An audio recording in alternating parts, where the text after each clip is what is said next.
Assalamualaikum warahmatullahi wabarakatuh. Alhamdulillahilladzi bi ni'matihi tatimmus shalihat. Rabbi shrah li sadri wa yassir li amri wahlul 'uqdatam min lisani yafqahu qawli. Raditu billahi robba wa bil islami dina wa bi Muhammadin nabiyya wa rasulah.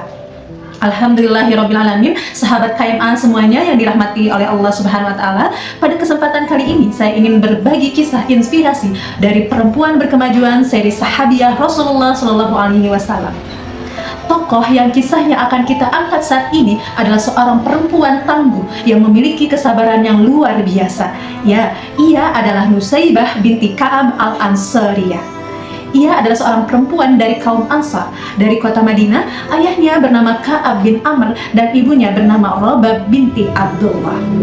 Ia adalah salah satu dari dua orang perempuan yang mengikuti Bai'at Aqabah kedua bersama 73 laki-laki lainnya. Tidak hanya itu, dia juga memiliki berbagai macam keahlian. Di antaranya ahli berperang, ahli berkuda, ahli dalam pengobatan medis atau dokter, juga ahli hadis. Ia adalah periwayat hadis.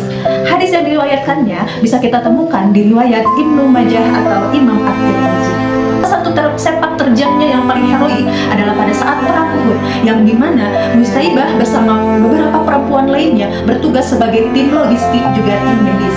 Ya, ia bertugas memberi minum para tentara yang kehausan dan juga mengobati yang terluka. Di sini kita bisa melihat seorang sosok musibah yang dia tidak mau berpangku tangan ketika seorang istri biasanya hanya tinggal di rumah ketika suaminya berperang.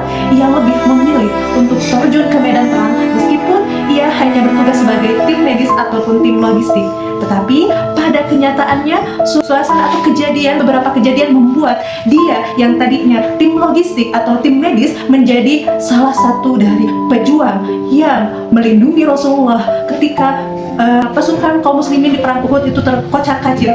Bahkan banyak di antara mereka yang melarikan diri. Hal ini dikarenakan para pasukan pemanah yang di atas bukit yang melanggar perintah Rasulullah. Nusaybah pada saat itu melihat pasukan kaum musyrikin Mekah berhasil menerjang pertahanan kaum muslimin dan mencerai-beraikannya. Nusaybah begitu terpanggil hatinya ketika satu orang kaum musyrikin yang bernama Ibnu Qumiyah memiliki obsesi yang sangat tinggi untuk membunuh Rasulullah. Nusaybah bersama 10 orang laki-laki menjadi tameng di sekeliling Rasulullah untuk menghalau para pasukan kaum musyrikin melukai Rasulullah. Dengan keberanian yang tinggi, dengan semangat juang yang tinggi, bahkan dia seorang perempuan menjadikan tubuhnya sebagai tameng bagi Rasulullah. Ya, sekurang-kurangnya pada saat itu ia mengalami luka sebanyak 12 kali. 12 kali luka di seluruh tubuhnya. Bahkan di riwayat lain ada yang mengatakan 20 luka. Dan luka yang paling parah adalah di sekitar lehernya, yang pada saat itu lukanya menimbulkan goresan yang sangat dalam. Syekh Yusuf dalam bukunya Hayatus Sahabah diceritakan bahwa ketika Nabi SAW ditanya mengenai perang Uhud dan dedikasinya Nusaybah terhadap perang Uhud itu, maka Rasulullah menyampaikan kekagumannya kepada Nusaybah. Ia bersabda, "Ma tafattu yaminan wala simalan illa wa ana araha tuqatila duni." Tidaklah aku menoleh ke sisi sebelah kanan maupun ke sisi sebelah kiri, melainkan aku melihat dia, Nusaybah, berperang untuk melindungiku. Masya Allah, luar biasa sekali kisah Nusaybah ini. Ya, memang tentu begitu banyak hikmah yang dapat kita ambil dari kisahnya. Betapa seorang perempuan tidak hanya memiliki peran seorang ibu ataupun seorang istri yang setia saja, tetapi seorang perempuan juga mengambil peranan yang luar biasa dalam perjuangan Islam.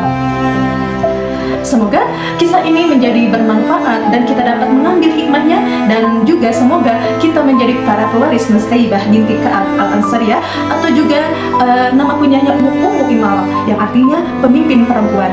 Dan karena perang Uhud itulah, dedikasinya dalam perang Uhud itulah, akhirnya Nusaybah diberi gelar oleh Rasulullah sebagai Difaun Nabi atau perisai Nabi Sallallahu Alaihi Wasallam.